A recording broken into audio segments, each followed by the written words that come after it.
et messieurs, bonjour. Très heureux de vous retrouver sur Institut COP TV. Alors, la question que l'on va aborder, c'est comment bénéficier de la bonne image des coopératives. Et je vais en parler en compagnie de Sandrine Place. Bonjour. Bonjour. Vous êtes directrice de l'agence de communication REP Publica, spécialisée dans... Sur les enjeux de réputation et de communication pour les entreprises. Alors, j'ai le plaisir d'accueillir aussi Rachel Blumel. Bonjour. Bonjour. Vous êtes directrice du pôle agroalimentaire de COP de France. Alors, COP de France, vous pouvez rappeler? Oui, c'est la fédération qui regroupe les 2800 coopératives agricoles et agroalimentaires. Et puis, j'accueille Laurent Muraté. Vous êtes fondateur associé de Terravita Project. On travaille sur les enjeux du producteur au consommateur en apportant des compétences en marketing, communication et aussi d'ingénierie de la filière alimentaire. Alors, on parle d'image. Quels sont les atouts d'une coopérative, Rachel Blumel, par rapport peut-être à une entreprise plus traditionnelle? Alors, les atouts sont essentiellement le lien avec la production agricole. En tout cas, sur le marché agroalimentaire, cela fait la différence aujourd'hui. Chaque enseigne est à la recherche de leviers de différenciation et ce lien avec la production agricole et l'approche filière est vraiment un atout pour l'ensemble de nos coopératives. Et en quoi les coopératives ont une carte à jouer ? Elles ont une carte à jouer parce qu'elles ont à la fois une expertise agronomique ou en matière d'élevage, toute la partie agricole, qui est un élément de réassurance pour le consommateur, puisqu'il a besoin de savoir d'où vient le produit, comment il a été fabriqué, et surtout que c'est un produit qui est à proximité de son lieu de résidence. Alors Laurent Muraté, pour aller un petit peu plus loin, comment le valoriser sur le plan marketing ? Après, ce qui est intéressant sur les coopératives et les entreprises, c'est que la démarche elle est un peu la même. Il faut analyser le marché, comprendre le trou d'offre et surtout qu'est-ce qu'on apporte au marché pour se différencier de ses concurrents. Et comme le disait Rachel, les coopératives, elles peuvent apporter des choses sur la traçabilité, sur les terroirs, sur les hommes qui sont derrière les produits. Et ça, c'est vraiment structurant dans les coopératives agroalimentaires. Donc, elles ont une vision qui est très forte. Et après, l'atout, ça va être de communiquer cette vision via des outils de marketing et de communication, en apportant de l'émotion pour parler de traçabilité, en parlant de sens, et on sait que les consommateurs aujourd'hui, ils attendent ça. Il y a 97% des consommateurs qui demandent à savoir d'où viennent leurs produits et d'avoir une traçabilité du produit jusque finalement au magasin. Et justement, est-ce que vous n'auriez pas une success story à nous citer ? Alors moi, il y a une coopérative qui m'inspire beaucoup qui s'appelle Organic Valley, donc qui est sur le territoire nord-américain. Ils ont environ 2000 familles de producteurs. Et déjà, sur la vision, au lieu de dire juste on est des agriculteurs, eux, ce qu'ils disent, c'est qu'ils vont promouvoir la stabilité économique et surtout mettre en avant la diversité des fermes régionales. Donc tous leurs outils de marketing et de communication, ils vont montrer des familles, la famille des agriculteurs, comment ils vivent, d'où viennent les produits. Et comme les gens ils ont envie de se reconnecter aux endroits d'où viennent leurs produits, quand vous allez sur le site, vous avez envie de connaître les gens, vous avez envie d'acheter les produits, et puis c'est la vraie vie. C'est plus le marketing des années 80 où on a inventé des histoires. Sandrine Place, c'est vrai, c'est ça, c'est le producteur qu'il faut mettre en avant ? Alors oui, on a vu qu'on a besoin aujourd'hui d'incarner. En fait, les marques donc agroalimentaires ont besoin d'incarnation, mais également de différenciation. Et donc c'est vrai que le producteur et la spécificité donc de la coopérative peuvent apporter cet enjeu justement de différenciation et d'incarnation. Il n'y a pas que ça. C'est un des points, à mon avis, importants aujourd'hui. Mais il n'y a pas que ça. Et il faut surtout qu'il y ait une stratégie de communication qui soit très cohérente par rapport à la stratégie de l'entreprise. Parce que si jamais on est très en différence sur les points de vue communication et ce qu'on vit dans l'entreprise, là, ça devient problématique. Alors Rachel Blumel, c'est vrai qu'on a des belles entreprises, des belles coopératives aujourd'hui en France. Pourtant, des fois, en tant que structure, elles sont mal connues du grand public ou du consommateur. Oui, je pense que c'est l'héritage en fait d'une longue histoire où les coopératives s'abritaient derrière leur marque essentiellement. Et ne souhaitaient probablement pas, en tout cas, développer ce lien où on n'y passait pas du temps. Maintenant, l'enjeu, c'est de reconnecter l'agriculteur, le transformateur, l'industriel avec le consommateur pour ne pas laisser uniquement la place au distributeur qui est important dans la chaîne alimentaire, mais qui ne doit pas avoir le monopole de cette communication et de ce lien. Et justement, est-ce qu'elles peuvent peser face à la GMS, à la grande distribution ? Oui, alors là, j'en suis convaincue parce que nous avons, à COP de France, initié des dialogues avec un certain nombre d'enseignes et elles recherchent des leviers de différenciation. Nous sommes dans un système de consommation assez atone et elles ont besoin de faire vivre leurs rayons.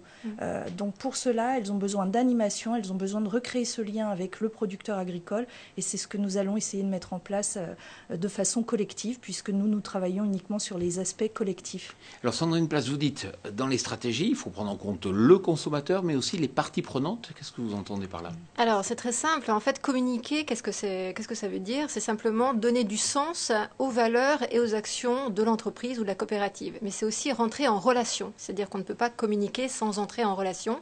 On rentre en relation avec qui? Donc avec de nombreuses parties prenantes ou de publics de la coopérative. Donc on pense bien évidemment aux producteurs, mais il y a également les salariés, il y a les institutionnels, il y a les ONG, la société civile. Absolument. Qui est de plus en plus sensible aux enjeux justement de toute entreprise. Et puis il y a les médias aussi. Absolument. Qui font partie de cet écosystème global de l'entreprise qu'il ne faut absolument pas sous-estimer. Alors aujourd'hui, il y a des entreprises coopératives qui ont quelques centaines de salariés, d'autres quelques milliers. Est-ce que les salariés sont aussi des ambassadeurs à valoriser?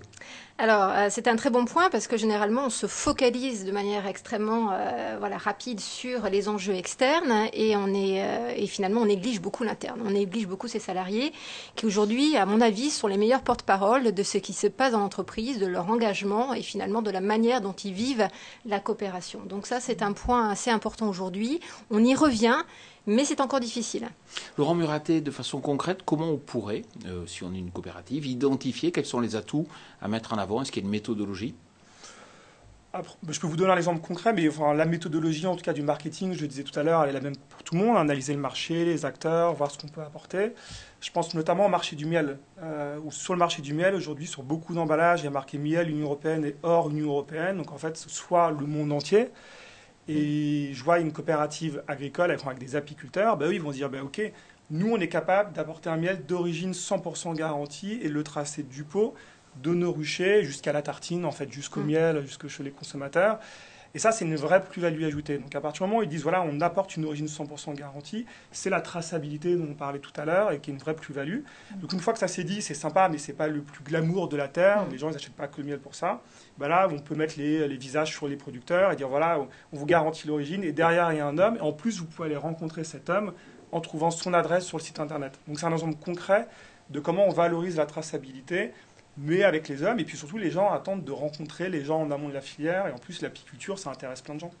Dans les places, vous voyez des expériences comme ça intéressantes? Oui, je pense que ce que dit Laurent, ça s'exprime vraiment l'enjeu de confiance en fait qu'on a sur les enjeux de traçabilité, les enjeux de filière amont et de voir comment le consommateur aujourd'hui, il peut justement comprendre ces enjeux de production, aller à la rencontre aussi des producteurs. Donc ça, je pense que c'est intéressant et ça revient finalement sur la différenciation entre une filière normale, classique, qui n'a pas forcément une grande traçabilité de ses intrants et notamment de tout son amont. Et aujourd'hui, les coopératives qui ont cette plus-value et qu'il faut absolument valoriser. Laurent Muratet, quand on regarde un peu ce que font les coopératives aujourd'hui, la grande distribution le fait aussi, est-ce qu'à un moment donné, on ne va pas saturer du producteur sur tous les paquets, dans toutes les histoires? Alors moi, je travaille beaucoup avec un ex-président de coopérative agricole. Et donc moi, j'apporte la casquette marketing à l'agence de communication et lui, il apporte la casquette structuration de la filière. Et pourquoi je travaille avec lui? C'est parce qu'il n'arrête pas de me dire, attends, moi, je ne veux pas qu'on mette juste un visage sur une étiquette. Absolument. Je veux que derrière, il y ait une structuration de la filière. Et quand je parlais d'ingénierie, c'est comment on organise la relation entre le producteur, le transformateur, le distributeur, avec une vraie contractualisation. Et c'est pour ça qu'en fait, mes compétences, c'est marketing, agence de communication. On a rajouté cette compétence-là pour éviter qu'on se retrouve avec des producteurs à tout va sur les étiquettes et que derrière, il n'y ait pas une démarche sur du long terme.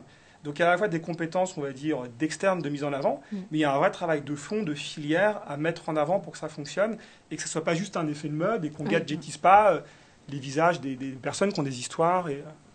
C'est vrai que dans le monde coopératif, on n'est pas justement que sur la photo, on est sur la filière en amont et on a des exemples qui sont intéressants. Alors, sur la filière, oui, on a des exemples. Enfin, on a un exemple qui est moins prestigieux puisque c'est la crise de l'élevage quand même de cet été qui a démontré qu'il fallait avoir une approche filière. Et je pense que les coopératives ont eu un rôle structurant sur un certain nombre de filières.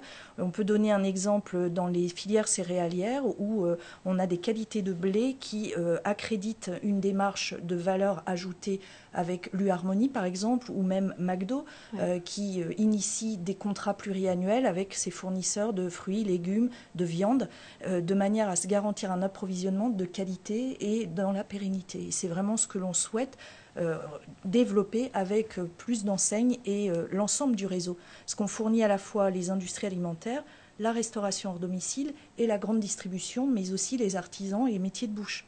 Donc tous ces marchés, quelque part, nous devons leur apporter une garantie d'approvisionnement avec une traçabilité, un savoir-faire et une adaptation de l'offre à la demande. Donc on le voit effectivement, il y a du potentiel, il y a moyen de bénéficier de la bonne image de la coopérative. Encore faut-il structurer, réfléchir, travailler, avancer dans ce domaine. Mesdames, messieurs, merci beaucoup. Merci. Et puis on se retrouve prochainement sur Institut COP TV.